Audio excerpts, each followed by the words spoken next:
Recalling the previous episode, William's cold-bloodedness terrified Sophia.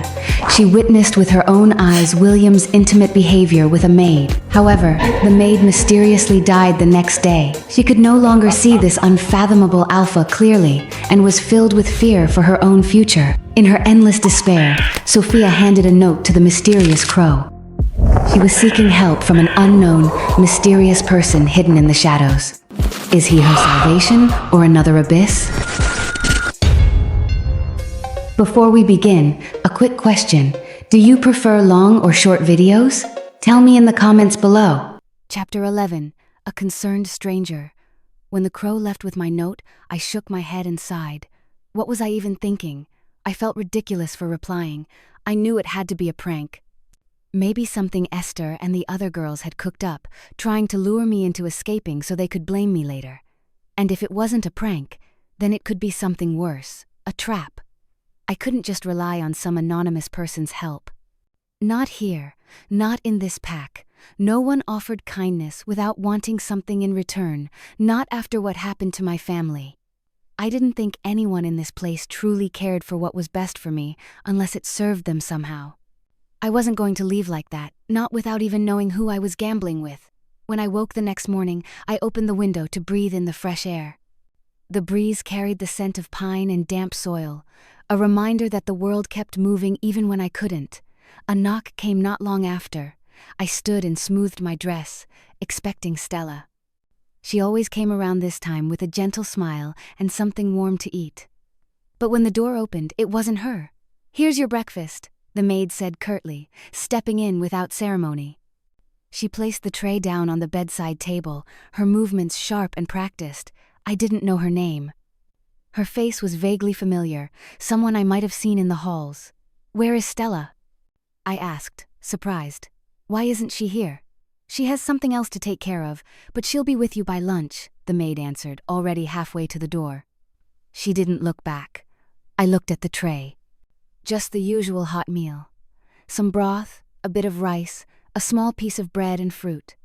Nothing unusual. I hadn't eaten much yesterday, and finally, hunger stirred in my stomach.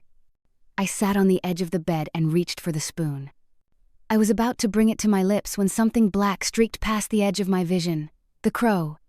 It burst through the open window in a flurry of wings and wind, and before I could react, it flew directly over me, knocking the spoon out of my hand.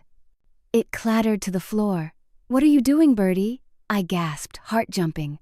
The crow landed on the table just beside my tray and began shaking its head vigorously. I haven't seen a bird acting like this before, and I wasn't really fond of birds to find more information about them, but I did heard that some had a tendency to be aggressive. I blinked at it, confused. "Are you unwell?" I crouched closer, checking for a wound, but its feathers were smooth, unbroken, unmarred. Nothing looked wrong. "If you want some nuts, I don't have any today," I murmured, unsure why I was even talking to it. "But you can share my food, if that's what you're after." That's when I noticed the thin piece of paper tied to its leg. A note again. I hesitated, then untied it with slow fingers. The memory of last night returned, the part of me that wrote back even though I told myself not to care. I unrolled the paper. "I'm a concerned stranger," it said, answering my question last night. My lips curled up without humor. Of course the person wouldn't tell me anything personal. Why would they? It was probably nothing serious to begin with. Some stupid joke. A twisted game. I crumpled the paper in my hand and let it fall to the floor. Useless. Then I reached for the glass of fruit juice and took a deep gulp, letting the cold sweetness slide down my throat. The crow flapped its wings sharply and let out a loud caw, almost like a shriek. It started flying in erratic circles above the table, its feathers rustling wildly, its voice growing louder. "What is wrong with you?" I snapped, frowning at it. But it didn't stop. It circled once more, then dropped low, trying to nudge the glass I had just drunk from. Its talons tapped the rim. I shook my head and grabbed it with both hands before it could knock anything over. "You're getting too comfortable," I muttered, walking toward the window. "Go fly somewhere else." I pushed the bird out gently and shut the window firmly behind it. It flapped its wings furiously, still hovering outside, pecking once against the glass as if trying to stop me. I sighed and turned back to the tray. My stomach was already growling. I picked up my spoon again and started eating. The soup was warm and comforting, just what I needed after yesterday. A few minutes passed. I was halfway through the bowl when something shifted inside me. I paused. My chest felt tight. I tried to take a deep breath, but it caught halfway. I blinked, confused. My fingers loosened around the spoon. It clinked quietly into the bowl. Another breath, shallow. My throat felt dry, like it was narrowing. I pressed a hand to my chest. The tightness grew, like invisible fingers curling around my lungs, squeezing them shut. A slow panic began to bloom beneath my skin. I stood too fast, and the room spun. My knees buckled, and I had to grab the edge of the bed to keep from falling. My heart was racing, not from fear, but from something else. Something strange. My mouth was dry, my vision starting to pulse at the edges. My limbs felt heavy. Numb. I tried to speak, but the word broke halfway through my throat. A sharp pain twisted in my gut. I doubled over, clutching my stomach, struggling to stay upright. The windows swam in my sight, the walls curved.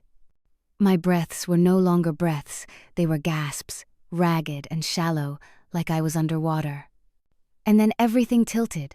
I dropped to my knees. My cheek hit the cold stone floor. The tray clattered beside me, food spilling everywhere, but I couldn't even flinch. My fingers twitched once. My lips parted. No sound came out. The last thing I saw before the dark took me was the crow, still tapping against the window glass, its wings frantic. Then, nothing. Chapter 12. She survived. I couldn't open my eyes. They felt too heavy, like something was pressing down on them, sealing them shut. My head throbbed, slow and steady, as if someone was hammering inside my skull but trying not to make too much noise. I wasn't sure if I was asleep or awake, but I could hear voices, muffled, distant at first, then clearer, as if they were floating closer. How is she? Will it not kill her? That voice, calm but cold and authoritative. I didn't need to see to know who it belonged to. Another voice answered. Thankfully, she was discovered in time before it was too late. The poison hadn't reached her heart yet. Otherwise, she would have died. We've detoxified her. She will recover fully within a couple of hours, Alpha. A pause followed. I heard the shift of boots on the floor. Adler, join the others in finding the culprit. The Alpha said, I want her in my dungeon tonight. Yes, Alpha. I heard the door open and close softly, then silence again. The noise had died down. The silence left in its place was thick enough to cling to. I felt it first in my lashes, like something was unsticking them, and then the light crept in, blurry and pale. The ceiling wavered above me, colorless and still. I blinked a few times until the room started to settle into shape. That's when I noticed the scent, familiar, clean and strong, like the wild in winter, like something cold pressed against warm skin. My chest tightened. My eyes fluttered open wider, and too quickly, dizziness rushed up the back of my skull. I had to breathe through it. When the blur cleared, I saw him, William. Standing at the side of the bed, arms crossed loosely, watching me with an expression that was difficult to read, not concern for sure. Alpha. My voice came out rough. I wasn't sure if it was because my throat was raw or because I was afraid. Probably both. A part of me wanted to flinch back.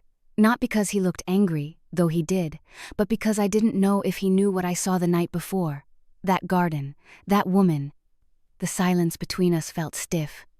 I tried to remember what had happened, what time of day it was, or how long I'd been unconscious, but the memory was broken. I recalled the crow, the soup, the way my body began to feel like it didn't belong to me, then everything just slipped.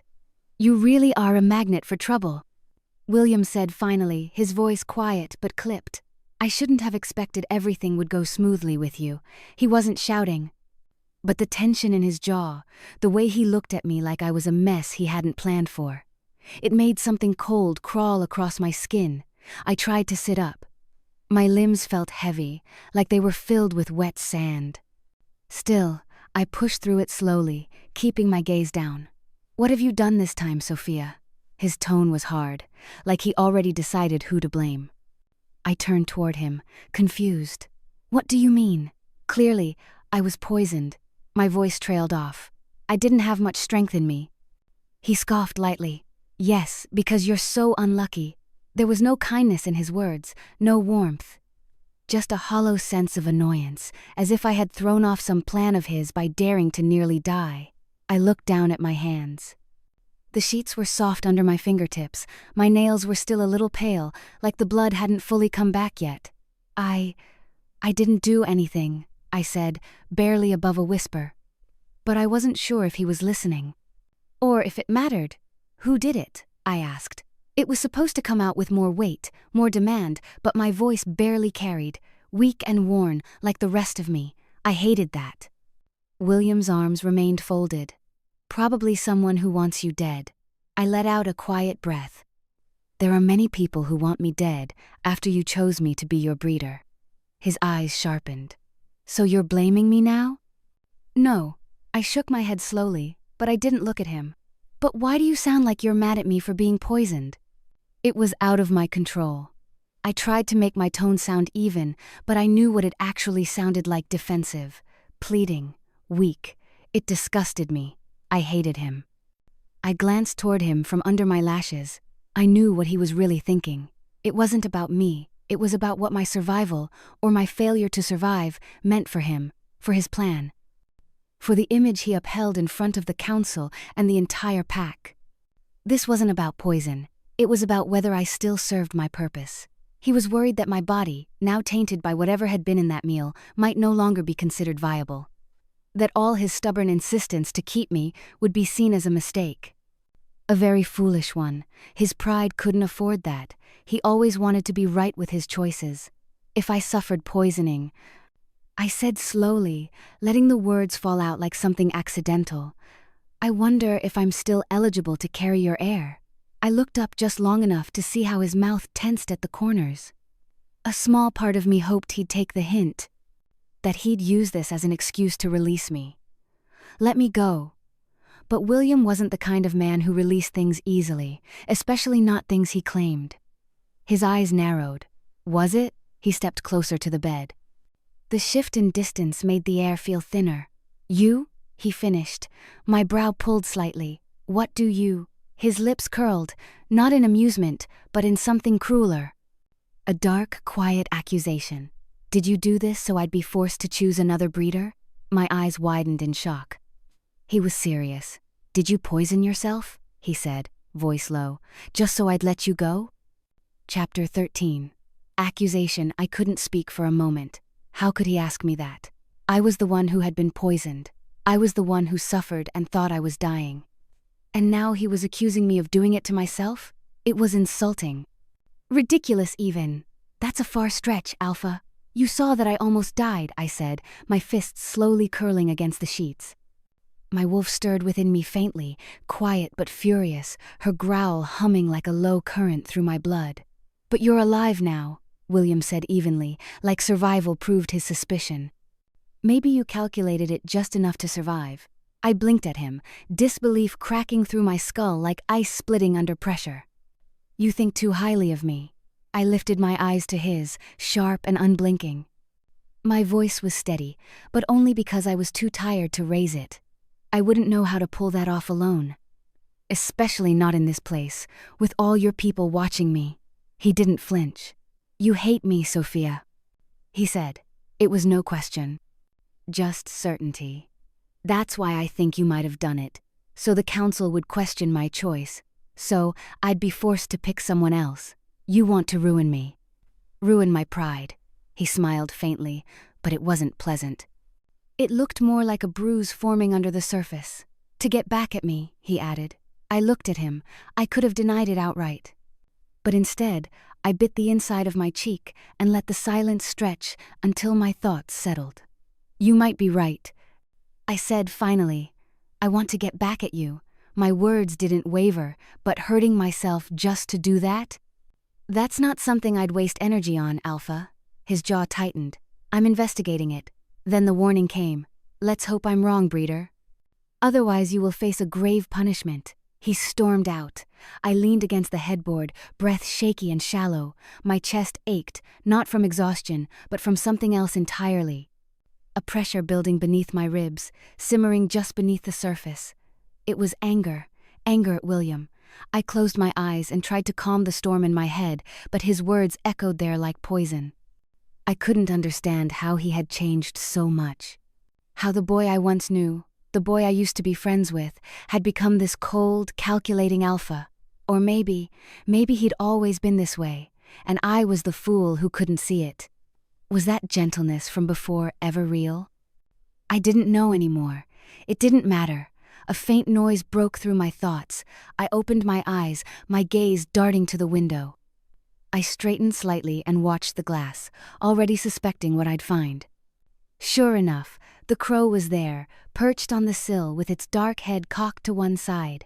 Its beak struck the window in short, insistent movements, the same crow from this morning. I stared at it, unmoving for a few seconds. A memory stirred of it circling above me, screeching, when I began eating the breakfast tray earlier this morning. I hadn't understood it then. I'd brushed it off, assumed it was just a wild thing acting on instinct. But now, my stomach twisted. I got to my feet carefully, still feeling sore from whatever was in the food. My steps were quiet as I crossed to the window and unlatched it. The crow wasted no time. It hopped inside with a flutter and landed neatly on the bedside table. I sat back on the bed, knees tucked up loosely. There was something tied to its leg again, a scrap of paper hastily fastened with thin thread. But this time, the paper was balled up, crumpled as if it had been shoved there in a hurry. I leaned forward and carefully untied it, letting the paper unfold in my palm. A small pill rolled into view. I blinked. It rested on the creased note like a pearl, plain and unmarked. My eyes skimmed the writing, scrawled in familiar, elegant lines. "This will prevent you from getting poisoned again, stubborn girl." Chapter 14. Beneath the manor, I stared at the pill and the note for a long while, turning them over slowly in my hand. The small white tablet looked ordinary enough, harmless, but I was still skeptical. A part of me wanted to trust whoever had sent it. After what happened earlier, how the crow had stopped me from eating the poisoned meal, I wanted to think they weren't as bad as the people around the Alpha like Esther who wanted me dead. If the person behind the crow wanted me dead, they could have easily let me eat the poisoned food. But they didn't. They stopped me, and now this pill. That had to count for something, didn't it? I didn't know who they were or what they wanted from me, but I couldn't deny this growing weight on my chest, the way each passing day in the Alpha's manor felt more suffocating than the last. So much had happened. Too much, too fast. At first, I convinced myself I could live with it. That being the Alpha's breeder, no matter how humiliating, was still better than starving on the streets or scrubbing floors in the council's halls like my mother. At least this way, my needs would be taken care of, and Mom wouldn't have a hard time anymore. But now I wasn't so sure. With what's happening around the estate and how William was treating me, it felt like I was pushed into a corner. I let out a quiet sigh and tucked the pill into the hidden seam of my pillowcase. I'd keep it for now. I wanted to decide after I took proper rest. Not long after, Stella arrived with a tray of food. The smell alone made my stomach flutter. My face must have lit up, because her own expression softened when she saw me. She walked in briskly, setting the tray on the bedside table before rushing to my side. "I'm really sorry, Miss Sophia," she said, breathless and a little flushed. "I rushed home earlier today because my sister sent word that my mother was sick. When I came back and heard what happened, I wasn't even allowed upstairs until just now. They're investigating everyone." I sat up straighter, shaking my head gently. "No, it's fine. You don't have to apologize." "I'm all right now." Stella pressed her lips together, her eyes brimming with guilt she didn't deserve. "I cooked the food myself," she said. "Didn't leave it to anyone else, not even the kitchen staff. So, it's poison-free." She offered a weak smile. I smiled back. Stella stayed with me until sunset. For supper, she brought a warm soup infused with medicinal herbs she claimed would help restore my strength. By the time the sky had turned a soft gray, sleep had settled over me like a thick blanket. The next morning, I woke with more clarity and strength. When I walked to the bathroom, I no longer felt weak and dizzy. I washed up slowly, letting the water clear away the heaviness of the past few days. When I finished, I sat near the window, waiting for Stella to arrive with breakfast like she always did. An hour passed. Then another. Outside, the sun climbed higher, pale and quiet over the treetops. A light breeze stirred the curtains, but the hallway beyond my door remained still. No footsteps, no voices. I considered stepping out and asking someone, anyone, if they'd seen her, but just as I reached for the door handle, a knock interrupted me. The door creaked open a moment later, and standing there was Master Roldan. He looked as severe as always, his silver hair combed perfectly back. His eyes were sharp and cold. "Follow me," was all he said. My stomach tightened. I nodded, forcing my feet to move even as something in me resisted. The silence in the hall was almost deafening. We passed familiar corridors with familiar paintings and old banners with frayed edges, and then turned down a narrower hall that curved deeper into the manor's spine. The air grew colder, damper, and I knew exactly where we were going, the dungeon beneath the manor. I'd been there before. A long time ago, back when my father still held the beta's title and I was just a girl with curious eyes and too many questions. I remembered the torches fixed to the stone walls, the iron scent of rust and blood lingering in the air, the cells, the chains. Even then, it had unsettled me. Now, with each step descending deeper underground, dread curled up in my chest like a tightening noose. Why was I being taken there? My thoughts spiraled. Was this about the poison? Did William decide I was to blame after all? No investigation, no trial, just quiet blame passed down like an order. I swallowed the rising panic. My shoes made no sound on the stone steps, but my heart pounded loud enough to fill the silence. When we reached the bottom, the torches lining the dungeon walls flickered, casting long, dancing shadows across the damp floor. I looked at the uneven stones, the heavy iron doors, and noticed the stench of blood. Master Roldan didn't say a word. He only kept walking, and I followed. And then we stopped. He moved aside, and that's when I saw him, William. He stood in front of a cell at the end of the corridor, hands behind his back, posture relaxed like he had all the time in the world. I was about to speak, about to ask what this was, when my eyes fell past him, and I froze. There, inside one of the cells, chained to the stone wall, was Stella. A choked breath escaped me. Her head hung low, her hair matted with sweat and dried blood. Her arms were lifted above her, wrists bound tightly in silver shackles. Her face was bruised and swollen, a trail of blood crusted at the corner of her mouth. My knees nearly gave out. "Stella," I whispered, the name breaking in my throat. Chapter 15, His Decision. What's happening? My voice barely came out. It cracked halfway, caught between disbelief and something colder, heavier. My eyes flicked back and forth between Stella's bruised, swollen face and William's unreadable expression, and then my gaze locked onto his. His silence unnerved me more than the sight of the blood drying on Stella's neck. Then, finally, he spoke. It was her. He tilted his head slightly toward Stella, his tone flat, certain.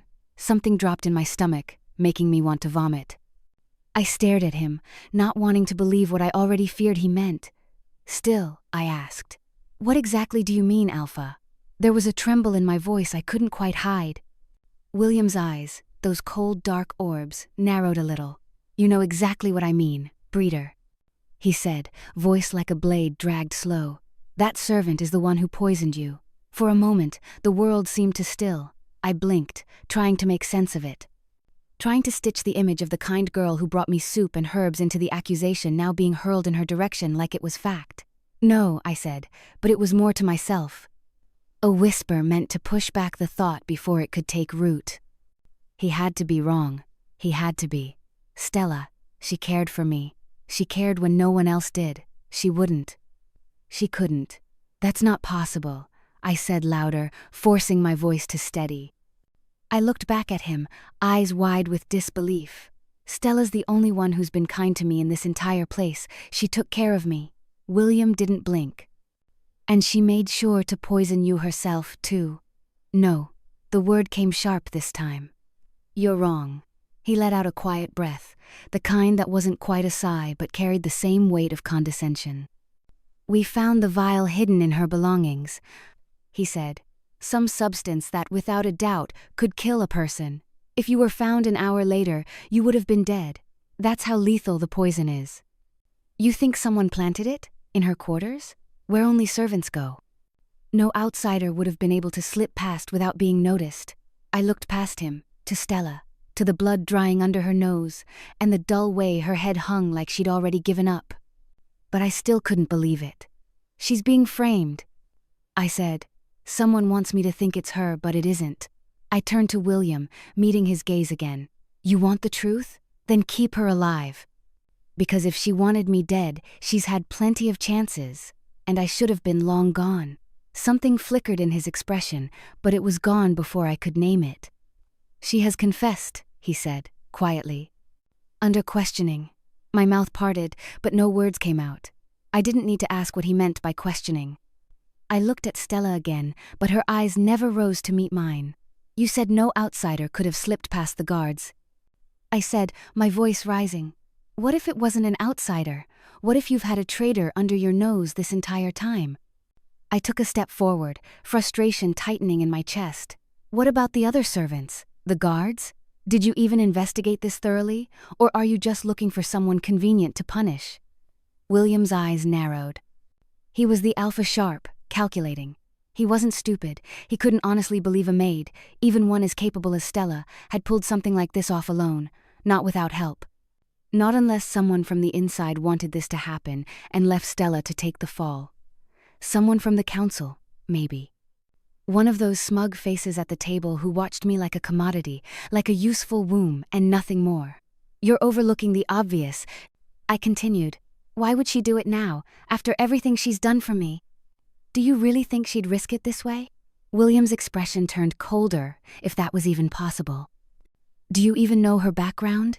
He asked, voice low with disdain. My breath stilled. Her father was one of your father's workers, he said, one of the men killed for treason. She's been in this manor ever since. Quiet, waiting. She had every reason to hate your family, Sophia. Every reason to wait for the right moment to strike.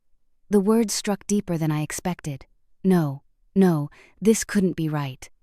I turned slowly, the shock still settling like frost in my bones. My eyes found Stella's again. Her head was still bowed, her face bruised and bloodied, hair hanging limp around her shoulders. She hadn't moved once. Is it true, Stella? My voice cracked, anger and hurt colliding inside me. Is it true? Silence. She didn't answer. Didn't even look at me. Just kept her eyes on the floor, as if she no longer had the strength or the right to lift them. Answer her, William said coolly. He strode toward the cell, slow and deliberate. Then he reached through the bars and grabbed a fistful of her hair, jerking her head up. I flinched. Her face was raw, swollen. Her eyes dull. She admitted it, William said. Tell her what you told us, Omega. For a heartbeat, I thought she wouldn't speak. That she'd stay silent. Let the moment stretch.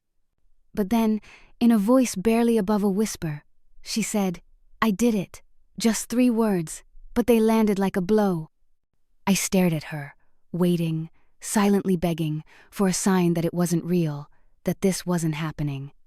That it was forced, that she didn't mean it, and then I saw it, just the faintest flicker. In her eyes, past the bruises, past the blankness, something familiar stared back at me. Not defiance, not guilt, but regret and fear. And something else too, something that still looked like her, the girl who brought me food, the one who stayed when everyone else turned away. I couldn't explain it, I couldn't prove it. But I felt it in my gut. She wasn't guilty, not truly. I clenched my fists, my heart pounding in my throat. Reinvestigate it, I said firmly. You're making a mistake, Alpha. Someone's using her, framing her. You have to look deeper. But William cut me off. I've made my choice, he said flatly. He let go of her and stepped back. She will be tortured, he said, and then she will be executed. Chapter 16. Innocence meant nothing. She will be executed. The words echoed inside my skull, relentless and sharp, like whispers from a madman I couldn't shut out. I could almost hear them slithering around my thoughts, wrapping tight until my breath came shallow and my chest ached. It didn't feel real. None of this felt real. You have your answer now, Sophia. Leave. William's command came cold and clipped, every syllable sharpened with authority meant to cut. I shook my head. My tears were hot against my skin, sliding unchecked down my cheeks, but I didn't move away. I couldn't. Instead, I stepped forward toward Stella. "Tell me," I whispered, my voice shaking. "Tell me it wasn't you. Tell me you couldn't do this." Her head remained bowed. Strands of tangled hair veiled her eyes. She didn't flinch, didn't even breathe in a way I could hear. The silence scraped at me worse than any confession. "Stella, look at me." My voice cracked, climbing higher. "I know you couldn't do it. You're the only person in this place who—" My throat closed before I could finish. "The only person who ever made me feel like I wasn't entirely alone here." I gripped the bars until the cold bit into my palms. "Please, just say something." Still nothing. She didn't even twitch. It was like watching the life drain out of someone while they were still upright. Like whatever made her Stella had been pulled away, leaving only this hollow, silent thing behind. "Enough," William's voice cut in, low but sharp. I turned toward him, glaring through my tears. "She didn't do this. You're making a mistake." He didn't blink. The mistake would be letting a confessed traitor live. Confessed. The word burned. I wanted to throw it back at him, to shout that it wasn't real, that it had been beaten or broken out of her. But before I could, William made a small gesture with his hand. 2 guards stepped forward. "Restrict her," he ordered. "No." I tried to pull back, but rough hands closed around my arms. The sudden force wrenched my shoulders, and I stumbled as they dragged me away from the cell. "Let go." I twisted against their grip, my boots scraping the floor, my nails clawing at the leather of their gauntlets. It didn't matter. Their strength was immovable. They hauled me several paces back until I stood near William, who regarded me with the impassive calm of someone watching a storm from behind glass. "Since you don't want to leave," he said, voice flattening into something almost cruel, "then watch as we deal with a criminal." The word criminal landed like a slap, as if he was reminding me of my father's crime. He didn't give me time to respond. Instead, he looked past me toward the hall. "Bring it." A warrior stepped into view, broad shoulders. A whip coiled loosely in his hand, the leather black and gleaming in the dim light like a serpent waiting to strike. "No." My voice was hoarse now, nearly gone from the shouting. "You can't." But the guards held me still. The warrior entered the cell. The first sound Stella made was a small, pitiful exhale when the whip brushed the ground beside her. Not even pain yet, just dread. Her head lifted a fraction, and her gaze flicked once toward me, and then the whip cracked. The sound was like the world splitting open, a sharp, ugly rip that echoed off the stone walls.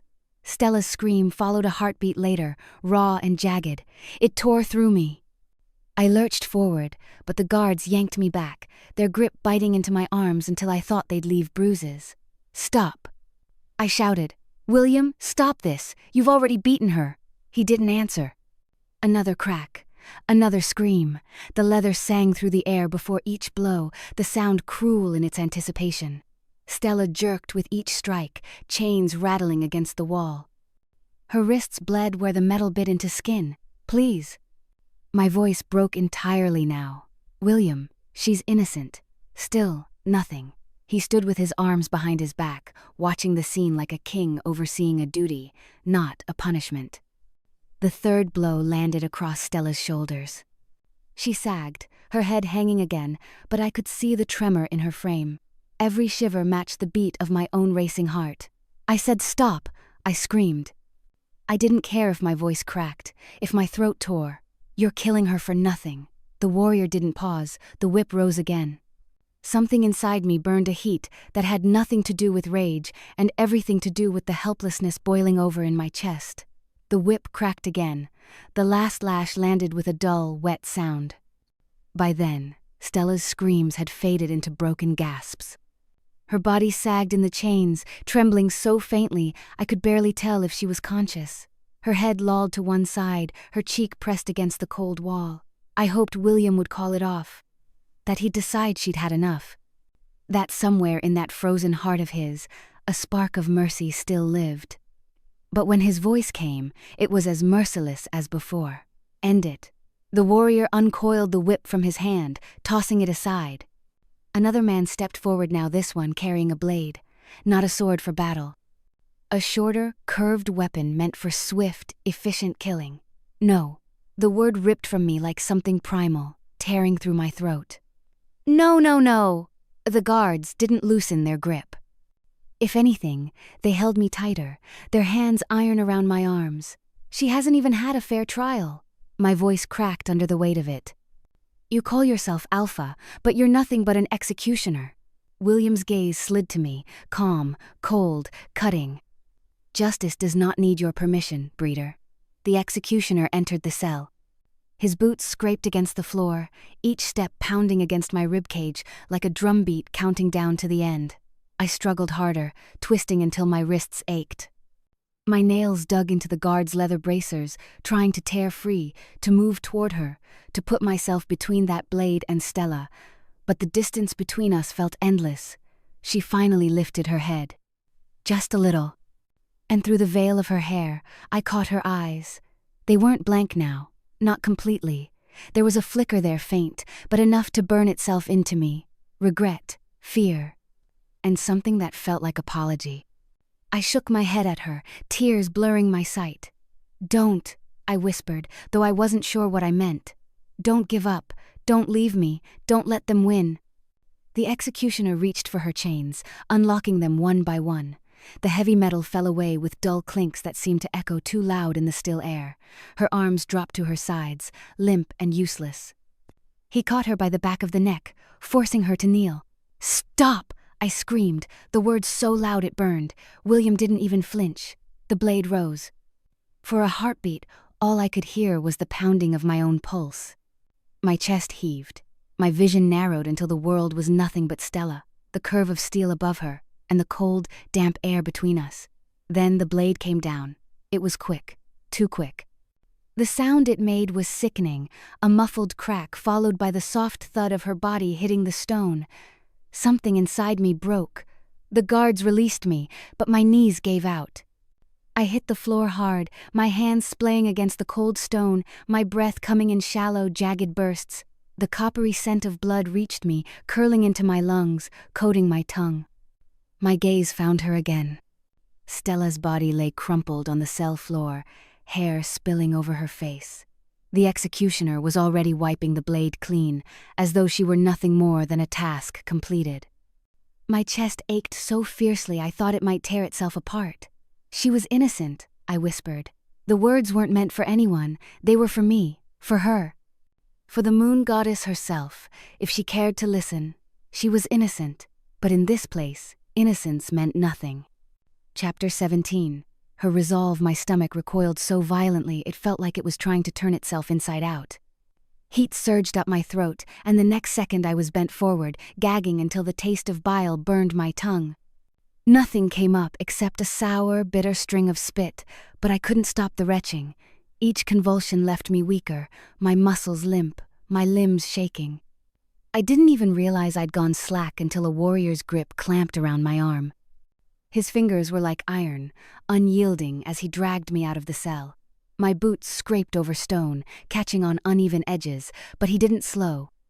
The sound of the dungeon faded behind us, replaced by the steady thud of his boots and the pounding in my ears. The air grew warmer as we climbed, but it didn't make it easier to breathe. The damp chill of the underground still clung to my clothes, seeping into my bones. My body moved where the warrior pulled it, my mind still locked on the cold, final image of Stella. When we stepped into the main hall, the light from the high windows stabbed at my eyes, forcing me to squint. The warrior's grip didn't loosen as we passed the wide stretch of polished stone. That's when I saw her, Esther. She was coming in through the great doors, the sweep of her skirts gliding over the floor like a silken shadow. Her posture was perfect, her steps unhurried, as if the whole manor had been waiting for her. The moment her gaze found me, her lips curved. It wasn't the smile she gave at formal dinners, the one painted on for the sake of civility. This one was slow and deliberate, edged with something dark, wicked. The kind of smile that said she didn't just know what had happened, she had planned it. I felt the salt of dried tears tightening the skin of my cheeks. I must have looked exactly how she wanted me to. Dragged, broken, humiliated.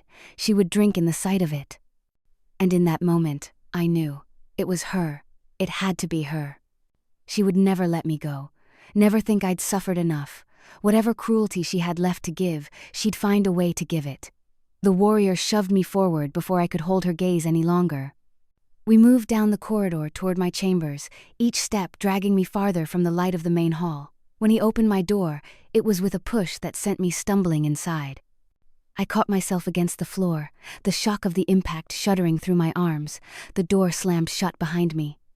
I stayed where I'd fallen, slumped on the floorboards, trembling so hard my teeth nearly chattered. The tears came again, hot this time, pouring down my face in an endless stream until the front of my dress was damp. If my assumption was right, if Esther had orchestrated all of it, then Stella's death was on me. I'd walked right into the trap she'd set, and Stella had paid the price. And William, a sick, heavy certainty settled in my gut. He must have known. He couldn't afford to lose Esther's father, the chief beta, his strongest ally.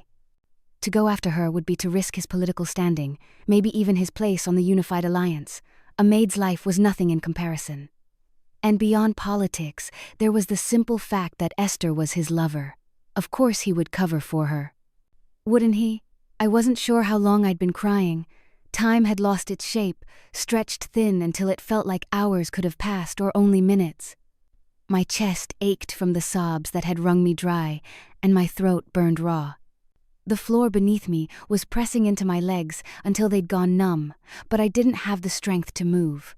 It wasn't until a faint shuffle stirred the air in front of me that I lifted my head. A crow stood there right inside my room, its claws curled delicately against the floor. The light outside had changed while I hadn't been looking. The window's edges glowed faintly with the last traces of daylight, and beyond that, the sky had already begun to sink into deep indigo. Night had crept in without my notice. The crow tilted its head at me, glossy black eyes catching the dim light. It felt like it was studying me, not with the blank stare of an animal, but with something softer, as if it understood the weight crushing my chest, as if it was sad for me too. A small roll of paper was tied neatly to its leg. With fingers that still trembled, I reached forward. The crow didn't shy away, only ruffled its feathers lightly as I untied the ribbon and slid the paper free. I unrolled it and saw the familiar, elegant handwriting. My breath hitched. If justice is what you seek, escape that hell of a place. Escape. The word lodged itself in my mind, heavy and dangerous. Stella's face rose in my thoughts. The kindness in her eyes, the quiet ways she had cared for me when no one else did. Then the memory shifted, and I saw her again in that cell. The whip, the blade. The sound of her body hitting the floor, and William, watching without flinching. Choosing to let it happen. If justice was what I sought, I would never find it here. My fingers curled around the slip of paper until it crinkled, the edges biting into my palm, my stomach twisted. I would not be the mother of his child. Not after what he had done. Not after he had shown me, again and again, that he would choose power over mercy without hesitation. I wanted nothing to do with him, nothing to do with this place. The note lay open in my hand, the ink dark and sharp against the pale paper. For the first time in days, something other than grief flickered inside me. Resolve. I pushed myself off the floor, my legs unsteady but my mind made up. I didn't know who the crow belonged to or why they wanted me free, but I knew this, I would escape. Chapter 18. Escape Plan. The pale light of morning crept through the curtains, thin and cold, stretching over the floor like it had no right to touch me. I lay still for a moment, staring at the way it painted faint shapes across the rug, letting the weight in my body keep me pressed against the bed. My limbs felt leaden, my eyes sore and swollen from crying, but my mind refused to stay quiet. I only had a few days left, a few days before the Airbined rite. Once that day came, there would be no undoing it. I'd be bound to William in a way I could never break, trapped beneath his claim, his will, his power. And then escape would be nothing more than a fantasy I'd never touch. If justice is what you seek, escape that hell of a place. It wasn't a suggestion, it was a command. One I'd decided to follow. The door creaked open. I sat up slowly, my muscles aching with the movement. A maid I didn't recognize slipped into the room, carrying a tray. Her face was blank, her eyes fixed somewhere over my shoulder as she crossed to the table and set the food down without a sound. I studied her, every line of her posture, the way her hands didn't fidget. Was she one of Esther's? Was she here to watch me, to listen, to report back? If she was, she hid it well. She left without so much as a glance in my direction, closing the door with a soft click. I stared at the tray for a while. Bread still warm, a small bowl of berries, a cup of tea sending up faint curls of steam. My stomach gave a weak twist, but my hunger was gone. The thought of eating in this place, in this room, felt like a kind of surrender I wasn't willing to give. Besides, who knew if it was poisoned again? The maid might have been harmless. But here, harmless was an illusion I couldn't afford to believe in. Trust had no place in this manor. When I was certain I was alone again, I pushed myself off the bed and moved toward the window. I kept my body angled away from it, making it look like I was simply standing nearby, my gaze unfocused. In truth, my eyes tracked every shadow below. I needed to know which was the best way to go. I needed a plan. First, the north-facing window. From here, I could see the gravel path that ran alongside the outer wall and curved toward the training grounds. 2 guards patrolled it, their steps so steady it was almost hypnotic. They didn't speak to one another, didn't even glance at the view beyond the walls, eyes forward. Every few minutes, they passed the same gap in the hedges, their shadows lengthening in the slant of the Sunday. I made note of the timing. And the blind spots. The east-facing window offered a different angle, the front courtyard, the long sweep of cobblestone leading to the manor's grand entrance. There, the patrols were heavier. At least 8 to 10 guards, with others stationed at the high gate. The main road stretched beyond them, disappearing into the town in the distance. By the second day of planning, I decided I needed more than a view from above. I needed to see how they moved up close, so I left my room. When the head servant noticed me, he glanced at me with disdain but didn't say anything, as if thinking I wasn't stupid or smart enough to attempt anything silly. I walked the inner corridors slowly, memorizing which ones brought me closest to the outer walls. Through narrow windows, I caught flashes of movement, the guards changing shifts, others speaking in low tones before returning to their posts. When I passed near the servants' quarters on the southern side of the manor, I noticed something different. The guards here were fewer. Only one stood at the back door, leaning against the wall, his attention drifting toward the kitchen windows whenever laughter spilled out. It was nothing like the rigid, wordless patrols at the front. Beyond that door lay the maze garden. I knew every turn of it. Back when my father was still Beta, I'd been in and out of the Alpha's estate more times than I could count. The garden had been my escape even then, a place where I could vanish between the hedges, my footsteps muffled by moss and soil, the world narrowed to winding green corridors and the smell of sun-warmed leaves. I knew the dead ends, the false turns, and most importantly, the quickest path to the far edge where the hedges broke into open grass. And beyond that grass, the forest waited. If I could make it to that back door without being seen, the maze would hide me. The hedges would swallow my shadow, and the forest would take care of the rest. The plan began to take shape in my mind. Not perfect, not without risks, but possible. For the first time since I arrived in the manor, the thought sent a flicker of something through me, hope. Though I could imagine what would happen if I were caught. William's face came to mind first. That unyielding stare, the way he could look through me as if I were nothing more than a problem to solve. He wouldn't hesitate. He'd drag me back to the dungeon, maybe worse. And Esther, I could see her, standing beside William, her lips curving into that satisfied smile. She'd drink in the sight of me in chains. She'd whisper something sweet to William while knowing she was the one who made it happen. And the council, I didn't even want to imagine it. Those cold, assessing eyes, their judgment disguised as law, their whispered discussions about what should be done with the disobedient breeder. A shiver worked its way down my spine, but instead of freezing me in place, it only pushed me forward. There was no life for me here, not in this manor, not in William's grasp. Staying meant being trapped until there was nothing left of me. So I've decided to leave that night. I waited until it was midnight.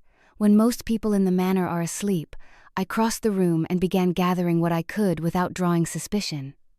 My shawl, nothing remarkable, but warm enough for the nights ahead. A hairpin I could tuck into my braid, it might be useful for more than my hair. And, hidden in the false lining of a drawer, the small pouch of coins I'd kept since before I came here. It wasn't much, but it would have to be enough. My hands moved quickly, but each motion was careful, urgent, no wasted movement, no noise that might carry through the door. I returned to the window, watching the garden below. The guards passed again. One pair disappeared around the far hedge, the other still at the gate.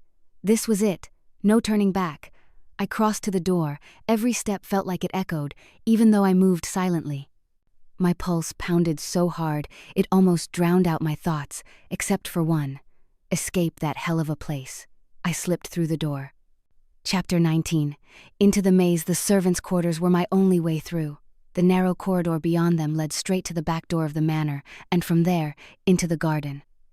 I moved slowly, each step measured, my weight rolling on the balls of my feet to keep my tread silent. My shawl shifted lightly against my arm as I walked, the faint rustle loud in the stillness. Halfway down the hall of the servants' quarters, I froze. Voices, 2 of them, soft, hurried whispers threading through the dark. I turned my head toward the sound, heart thudding hard enough I could hear it in my ears. The faint glow of lamplight bled from a half-open door. I hadn't expected anyone to be awake, not at this hour when most of the servants should have been sleeping in their narrow beds, the hall dark and silent. I pressed myself to the wall, holding my breath. The words were too faint to make out, but I could tell they were spoken in quick bursts, one maid leaning in, the other answering in sharp, clipped tones. The rhythm of gossip. I pictured their heads bent close together, the way servants always seem to know more than they should. They shouldn't see me here, so I waited, 1 minute, then another.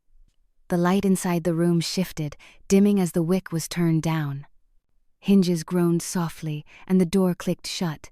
Footsteps padded along the floor, slow at first, then fading into the distance. The soft thump of mattresses followed, then silence. I forced myself to move again, my legs tight with the effort of restraint. The corridor eventually opened into the cool night air. The garden spread out before me, silvered under the light of the moon. The neat lines of hedges cast deep shadows on the grass, and the air smelled of damp earth and night-blooming flowers. My lungs drank it in greedily after the stale confines of the manor. Earlier today, while pretending to take a casual walk, I'd bent to the herb beds and plucked what I needed: sprigs of rosemary, the sharp bite of sage, and a handful of mint leaves I'd crushed in my palm until their scent clung to my skin. I had wrapped them in a scrap of linen and tucked them into my shawl. Now, as I pulled them free, the rich, pungent aroma rose around me. I rubbed a bit more against my wrists, along the edge of my collar. Strong enough, I hoped, to mask my own scent from any patrol hound or sharp-nosed wolf passing near the maze. The hedges rose high on either side, their dense green walls absorbing sound, making the space between them feel almost too quiet. I paused at the entrance, glancing once over my shoulder. The manor's back door was a dark rectangle in the wall, its outline softened by shadow. No movement, no sound except the faint sigh of leaves. I turned back to the maze. I knew every twist and turn, every false path and narrow bend, from the days when my father was Beta and I could roam the Alpha's estate freely. Back then, the maze had been my escape from dull dinners and stiff introductions. Now, it would be my way out of this place entirely. The hedges seemed to lean in, swallowing me whole. I'd had practice at this before. When I was younger, my father could be strict. If I made trouble, which I often did, he'd confine me to our manor, posting guards at the gates like I was some dangerous prisoner instead of his daughter. Back then, escaping was a game. A challenge. I learned where they'd grow lax, where the blind spots lay, how to use shadows and timing to slip past them unseen. That was years ago, but the skills remained. My steps quickened as I crossed the stretch of open grass toward the maze, each footfall muffled by the damp blades. The air cooled the further I got from the manor, and I could almost feel the eyes of its walls at my back, searching for me. Relief unfurled in my chest when I reached the tall hedges and stepped between them. Here, I could walk tall without fear of being spotted. The walls of green rose high enough to swallow me completely, blocking any line of sight from the upper windows. The moon's light slipped in narrow, fractured beams, broken by the hedge tops. It wasn't full tonight, thank the goddess, so I wasn't bathed in that betraying silver glow. Even if someone looked from the manor, they'd see nothing more than shadow moving through shadow. I let out a slow breath, pressing a hand briefly to the rough, cool leaves beside me. The scent of crushed herbs clung to my skin and shawl, mingling with the damp, earthy smell of the maze. Somewhere in the distance, an owl hooted. I pushed forward, each step taking me deeper, the manor fading behind me with every turn.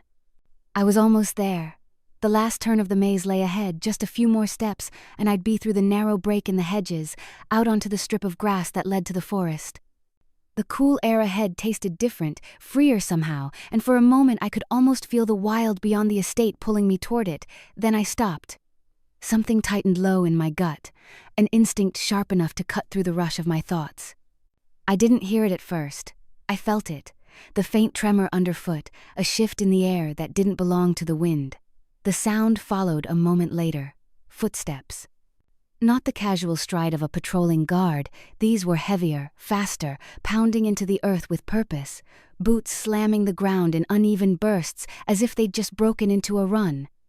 I held my breath, every muscle locking in place. Then a voice split the night, loud, harsh, carrying too easily in the stillness. The breeder ran away. Find her. Janza 20. A prey in the dark, I didn't look back. The hedges fell away behind me, and I burst out onto the open strip of grass, my legs pumping as I hurled myself forward. The forest loomed ahead, its trees like dark sentinels against the sky. I didn't hesitate. I leapt across the last stretch of open ground and vanished beneath the heavy canopy. Branches clawed at my sleeves, roots snagged at my slippers. The forest swallowed me whole, its damp breath wrapping around me, smelling of moss and earth and rain-soaked bark. Every instinct in me screamed to shift, to call on the strength and speed of the wolf. My body ached for it. My bones felt like they were straining against invisible chains. Deep inside, my wolf stirred restless, agitated, pressing against the thin barrier that kept her locked beneath my skin. "I'll kill them all," she seemed to snarl, pacing in the cage of my chest. But I couldn't. The wolfbind band clamped around my wrist like a shackle, its cold metal biting into my skin with every swing of my arm. The cursed thing cut me off from what I was meant to be, silencing the shift, no matter how hard I willed it. I could run, yes, but not fast enough, not strong enough, not the way I needed to. The sound of boots reached me, faint but steady. Not close yet, but gaining. They weren't ordinary guards, they were trained warriors. Even without shifting, they'd close the distance. And me? I was only flesh and bone. I cursed under my breath, fury bubbling through the cracks of my fear. If I could just shift, if I could just shed this fragile body, I wouldn't be prey, I wouldn't be hunted like this. My lungs burned as I pressed deeper into the trees, weaving between trunks, ducking under low-hanging branches. The darkness was thick here, shadows clinging to every surface, but I didn't care. I couldn't afford to. Don't think, don't stop. Just run. The forest floor softened underfoot, the earth damp from recent rains. My shawl snagged on a thorn bush, ripping the edge, but I didn't slow to free it. Every second mattered, and then I heard it. A howl. It cut through the night like a blade. Long, sharp, carrying from the distance but close enough that my blood ran cold. No. The word slipped out, breathless. Terrified. A signal. Someone had shifted. My stomach clenched. A wolf was faster, sharper, thrice more attuned to every sound, every scent, every movement than any human form could ever hope to be. They would find me. They would outrun me. Hopelessness bloomed in my chest like a dark, poisonous flower, spreading its roots deep. The futility of it pressed down on me, heavy as stone, but I kept running. The sound of rushing water filled my ears. I burst through the last veil of trees, and there it was, the river. Silver under the pale moonlight. My chest heaved with ragged breaths. My legs trembling, but I didn't stop. If I could throw myself into that current, let it carry me, maybe I could make it to the town beyond. Maybe I could vanish before William's warriors caught up. But just as I bent my knees to leap, the forest shifted. A shape exploded out of the darkness. The impact of it hitting the earth shook the ground beneath my feet. A massive brown wolf stood in front of me, blocking the riverbank. Its paws sank deep into the wet mud, its hackles bristling, breath steaming in the night air. And then I saw the eyes, rich gold, glowing like twin brands in the shadows, locked on me. I didn't need the snarl curling its lips, didn't need the low growl that vibrated through its chest. Just the eyes alone were enough. William. My stomach lurched, a bitter twist of fear and fury. No. Not him. Not now. I spun, desperate, ready to throw myself into the water anyway, but pain shot through my arms as someone's hands clamped down, yanking me back. My body slammed against solid muscle. I thrashed, but the grip was merciless, iron on flesh. A warrior. Of course, he must have tracked me from behind while William circled ahead. I should have known it was pointless. No one escaped him. The wolf moved, stepping closer, each heavy paw striking the earth like a drumbeat of doom. And then bones snapped, fur receded, form twisting with brutal grace until a man stood in its place. William's bare chest gleamed with sweat and river mist, but his body wasn't what rooted me in place. It was his face. Cold, carved from stone, rigid with fury. You dare run away from me? His voice was low, lethal. A blade in the dark. The warrior shoved me forward until I nearly stumbled into him. William's hand shot out, seizing my chin in a grip so hard it made my jaw ache. His thumb dug into my skin, forcing my head back so I had no choice but to look at him. His gold eyes burned down at me, not with warmth, not with anything human, only possession. No prisoner has ever escaped under my nose. Do you know that, Sophia? His words were a growl, each syllable dripping with rage. Of course I knew. Everyone knew. William was the alpha no one defied. The one who hunted down every runaway, who punished every betrayal. The one who broke wolves until they bent to his will. But I had still tried. How could I not? After everything I had seen, after the ruthlessness that left me sick to my stomach. I couldn't stay, couldn't surrender to what he wanted from me. I had dreamed of reaching the town, of slipping far south, of taking my mother's hand and running until William's shadow could never touch us again. But the dream had shattered the moment his eyes found me. My throat burned with unshed tears, my chest tight with fear, but I forced myself to meet his gaze. Forced myself not to break, even as my body trembled under his hold. You are a cruel alpha. I whispered, my voice rough but steady. And I don't want to be your breeder. The words cut through the night air, sharp as glass. My eyes stung, glossy and bloodshot, but I didn't look away. How can you force me?